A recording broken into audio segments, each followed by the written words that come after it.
Assalamualaikum warahmatullahi wabarakatuh.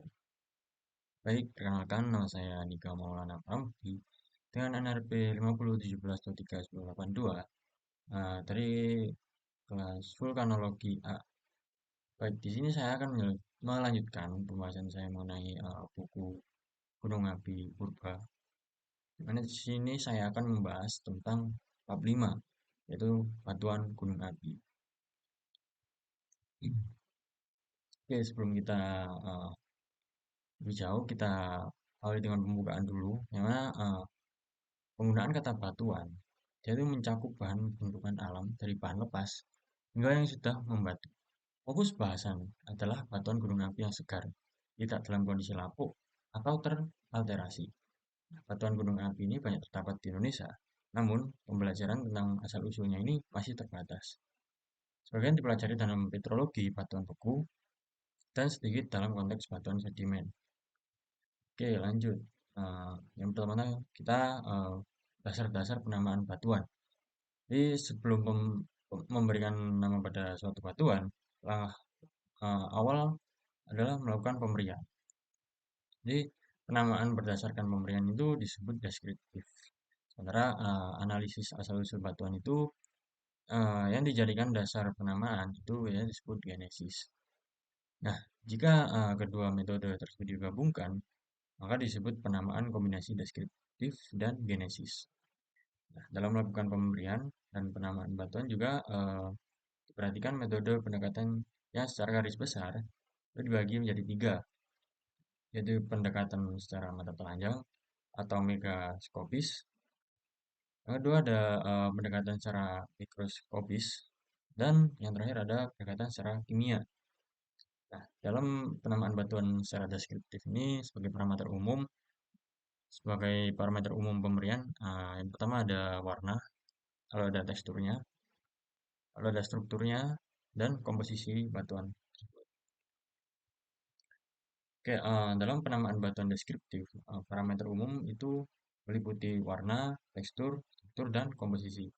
Tekstur itu dia mencakup bentuk dan ukuran butir, sementara struktur pada batuan gunung api ini mencerminkan proses pendinginan yang cepat.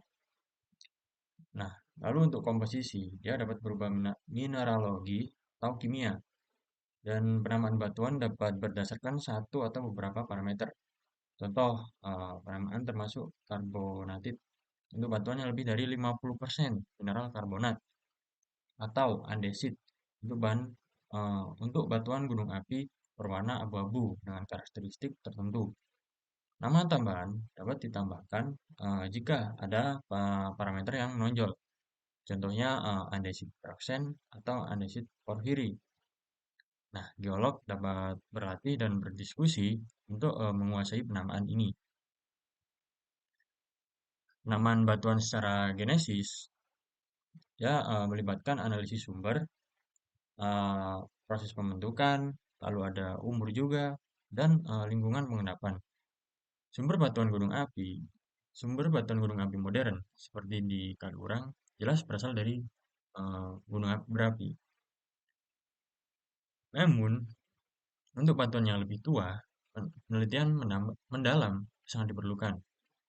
Nah, proses vulkanisme dapat diamati pada gunung api aktif dengan data geofisika dan geokimia yang menunjukkan pergerakan magma.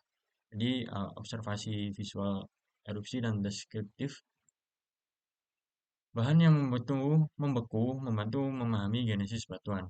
Metode ini mengikuti prinsip bahwa masa kini adalah kunci untuk masa lalu. Jadi dalam penamaan itu ya, fokus lebih pada aspek genesis untuk kepentingan sosial. Contohnya aliran lava dan awan panas.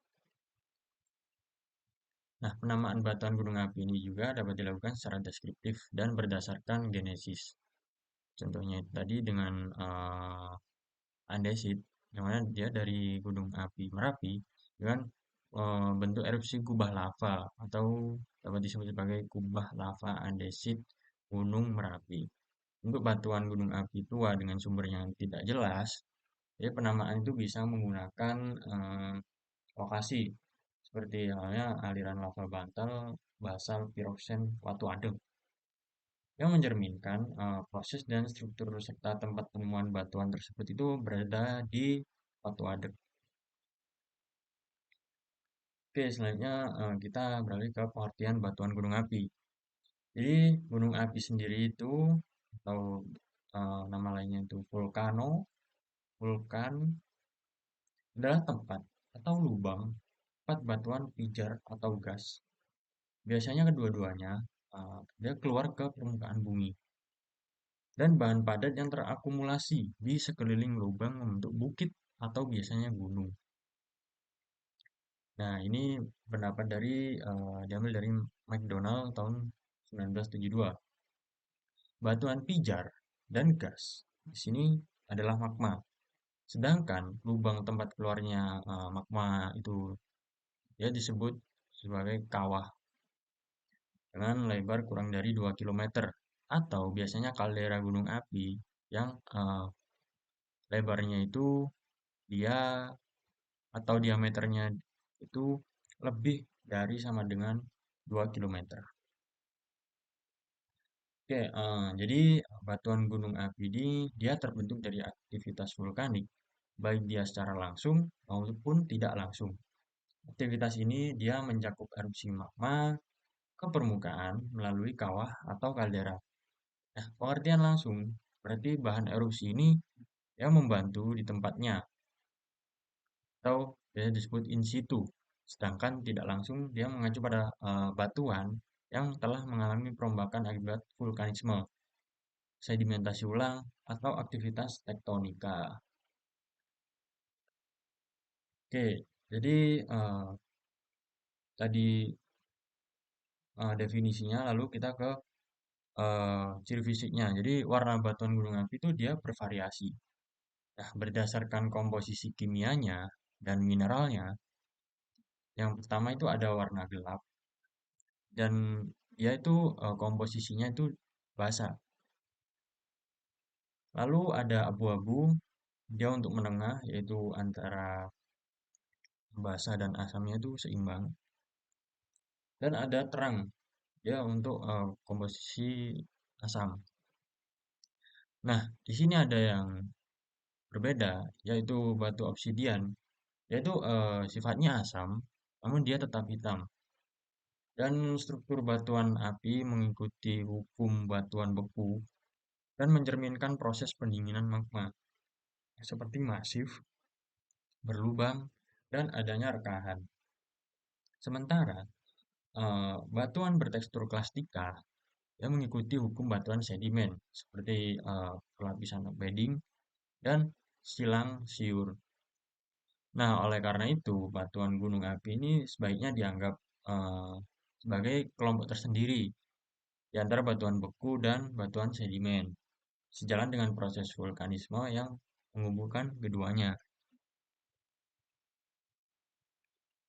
Oke, selanjutnya kita ke penamaan batuan gunung api secara pemberian.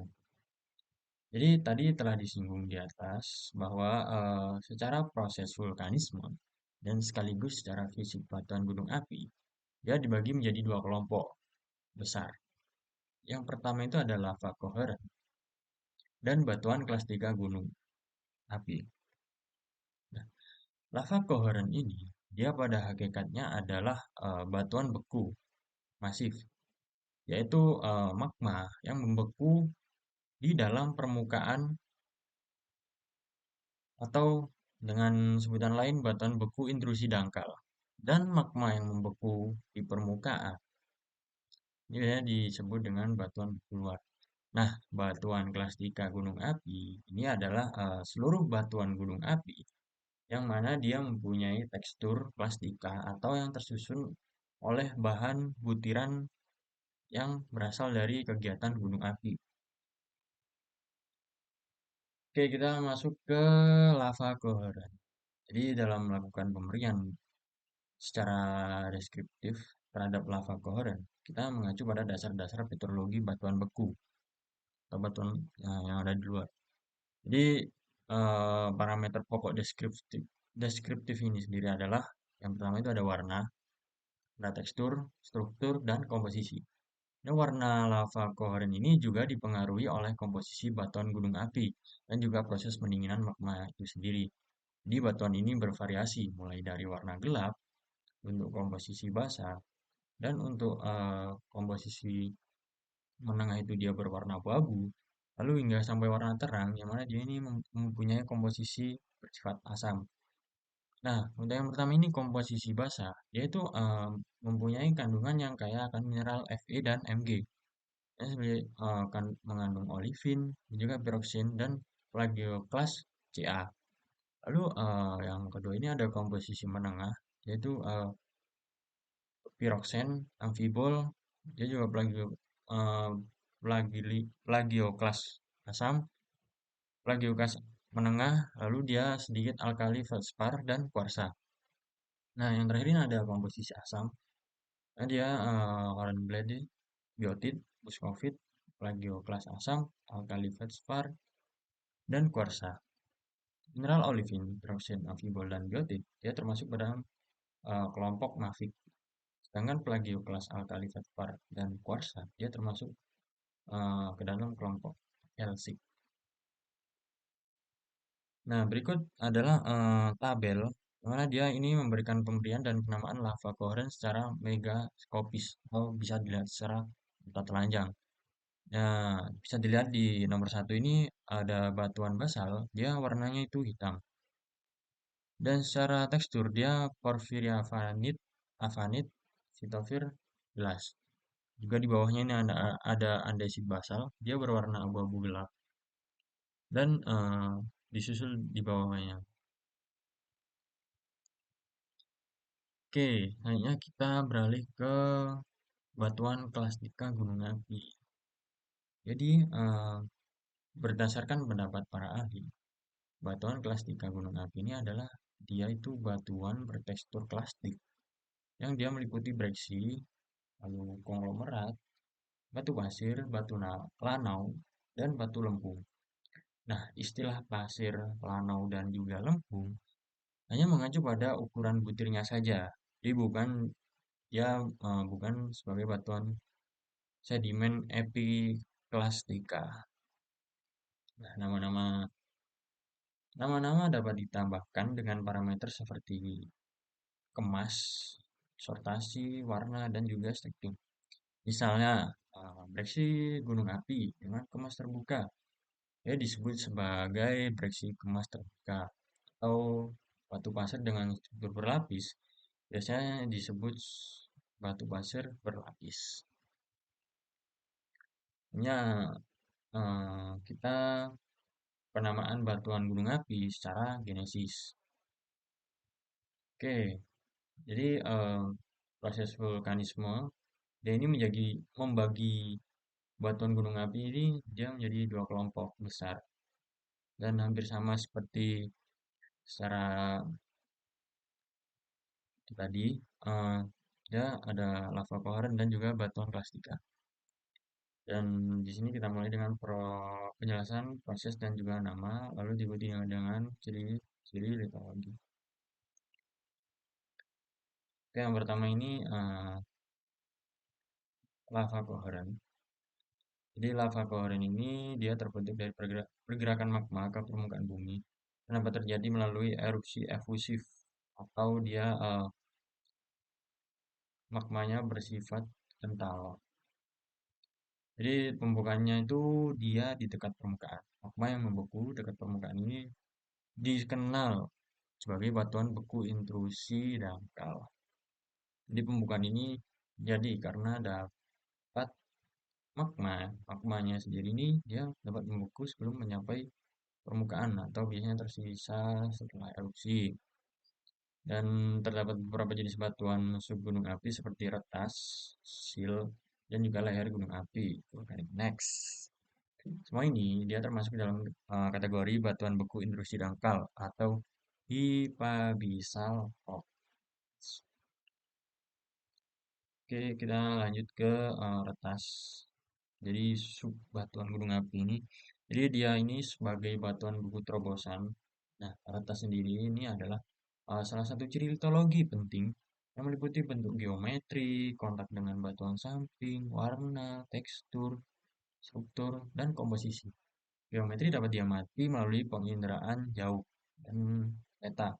Namun, kontak dengan batuan samping juga harus ditunjukkan melalui data lapangan dan analisis mikroskopis atau kimia untuk pembuktiannya, untuk memvalidasi keadaan yang terjadi pada lapangan. Kita perlu melakukan uji lanjutan. Jadi beberapa bentuk tubuh intrusi dangkal dari lava koren batuan gunung api ini dia dijelaskan secara deskriptif. Dan dapat dilihat di gambar ini adalah contoh dari retas pada dinding kawah Gunung Galunggung yang ada di Tasikmalaya, Jawa Barat, dan di Gunung Muria, Jawa Tengah.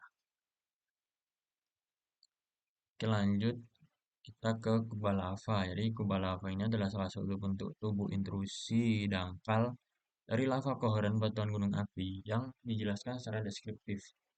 Jadi sebagai batuan beku terobosan, eh, dia tadi itu mempunyai bentuk efek dari adanya magma yang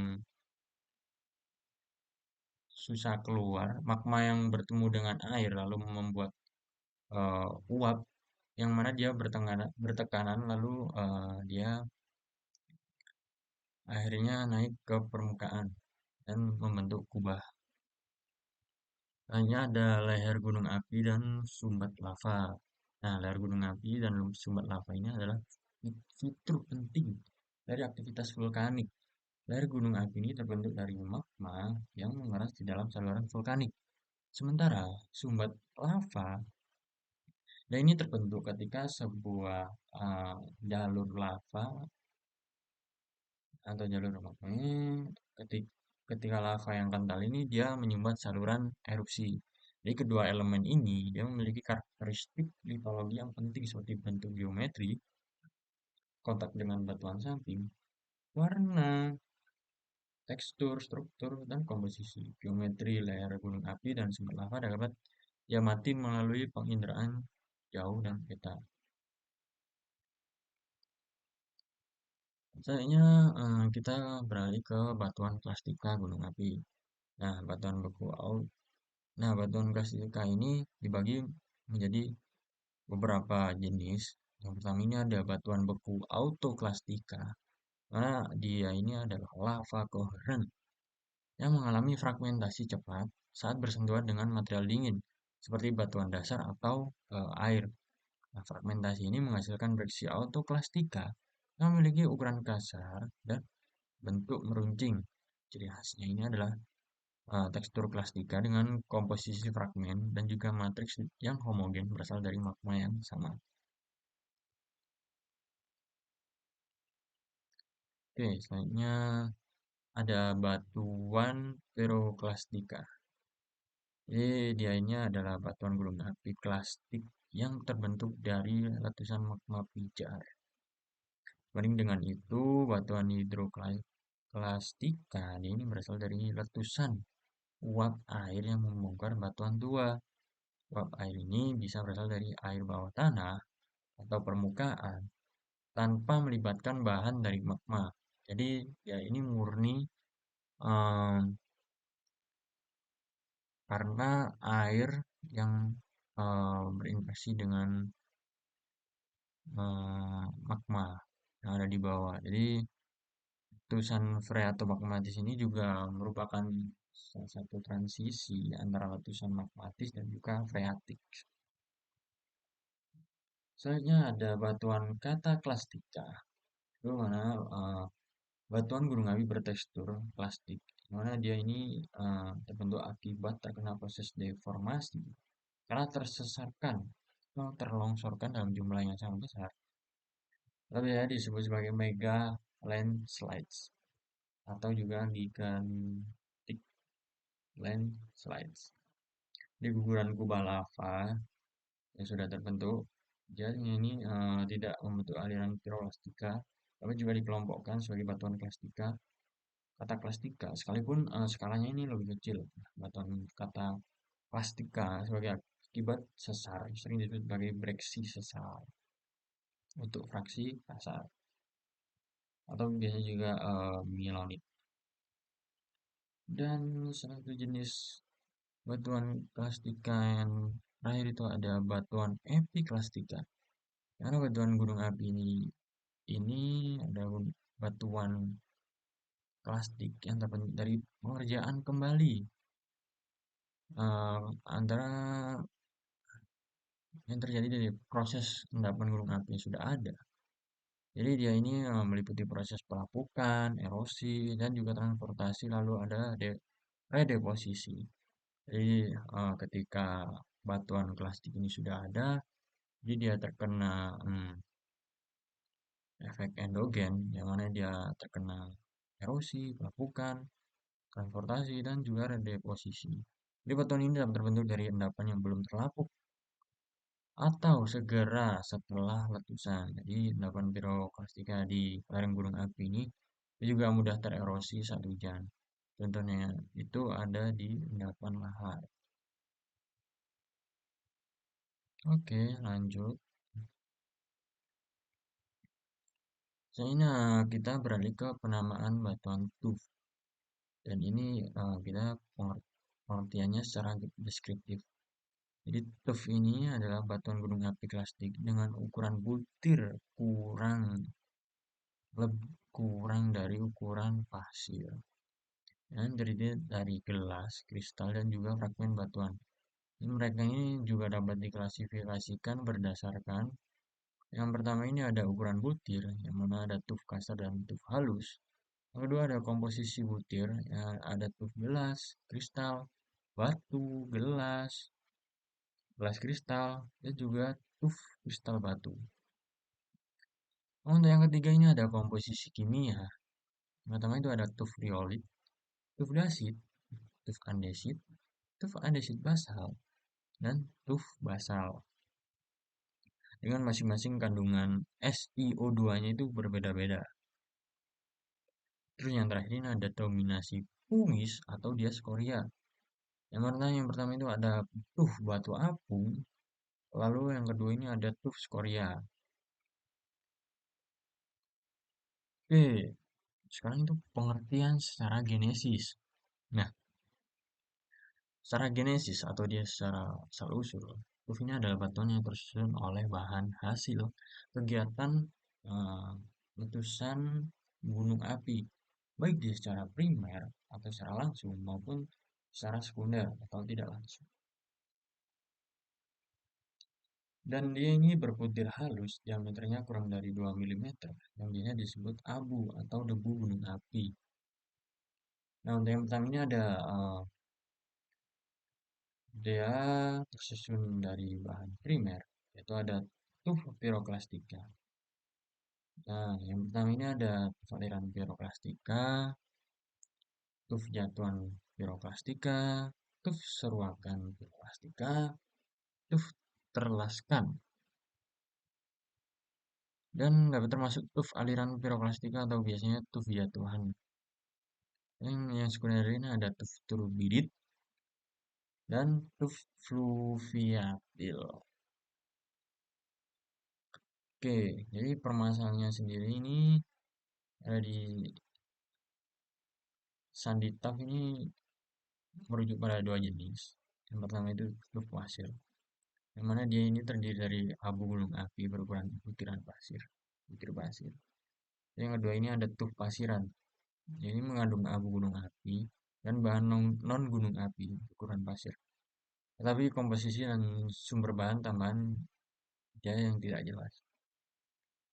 Lalu tufaceous sandstones juga memiliki dua pengertian. Yang pertama itu batu pasir tuf. Ya, batu pasir gunung api bertekstur plastika dari tuf berukuran pasir. Yang kedua ini ada batu pasir tufan. Batu pasir dengan bahan utama non gunung api dan tambahan sedikit tuf. Jadi penamaan ini nih harus berdasarkan analisis mikroskopis agar penamaan ini bisa akurat dengan hasil data yang diperoleh dari uji mikroskopis ini. Jadi Karena komposisi ya juga dapat bervariasi antara gelas, kristal, atau eh, fragmen batuan. Oke, yang selanjutnya ini ada penamaan breksi gunung api. Nah, breksi gunung api ini dia adalah batuan kastika kasar yang berukuran lebih dari 2 mm yang terdiri dari kepingan menyudut, biasanya dalam matriks halus, dan biasanya didominasi oleh material gunung api. Contoh jenis breksi ini berdasarkan komposisi. Yang pertama ada breksi andesit, breksi batu apung, breksi skoria, breksi obsidian.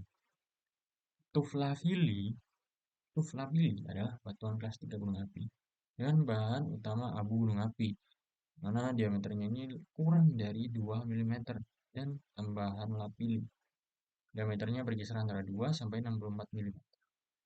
Lapili tuf ini memiliki lebih banyak komponen lapili, sedangkan batu lapili didominasi oleh butiran lapili. Konglomerat gunung api lebih mudah diidentifikasi karena fragmennya yang sudah membulat akibat proses abrasi dan transportasi. Lalu, Presi gunung api ini adalah batuan dari hasil fragmentasi yang terbentuk kepingan meruncing dengan ukuran butir lebih dari 2 mm. Jadi, nah dia ini ada 4 kelompok breksi berdasarkan proses fragmentasinya. Yang pertama ini ada breksi piroklastika, ya terjadi akibat letusan gunung api. Yang kedua ini ada autoklastika karena pembukaan magma atau lava yang cepat. Lalu ada kataklastika, dia ini terjadi akibat deformasi ya, sering disebut sebagai breksi sesar. Nah, yang terakhir ada epiklastika, terjadi karena pengerjaan ulang oleh tenaga eksogen. Nah, selanjutnya ini bagian breksi gunung api ini juga meliputi breksi non hidrotermal yang biasanya umum di daerah gunung api. Lalu ada breksi hidrotermal, dia juga terbagi menjadi tiga. Pertama breksi hidrotermal magmatik, magnetik, dan breksi freatik. Oke, yang terakhir ini ada batuan gunung api, ada ringkasan mana batuan gunung api ini terbentuk dari aktivitas vulkanisme dan dibagi menjadi dua kategori. Yang pertama adalah lava cauren, batuan beku atau batuan plastika. Lava cauren dia meliputi batuan yang beku luar dan semi gunung api. Sementara batuan plastika ini terdiri dari breksi, batu pasir, batu lanau, dan batu lempung dengan variasi tekstur. Batuan plastika juga eh, dapat berupa piroklastika, autoklastika, kataklastika, dan epiklastika. Dengan piroklastika mencakup jatuhan, aliran, dan surakan. Batuan piroklastika ini termasuk breksi, piroklastika, konglomerat, batu labili, dan tuff. Baik, sekian dari saya penjelasan dari bab 5 tentang batuan gunung api. Jadi, kurang lebihnya saya mohon maaf apabila ada salah kata atau penyebutan. Eh, saya pamit.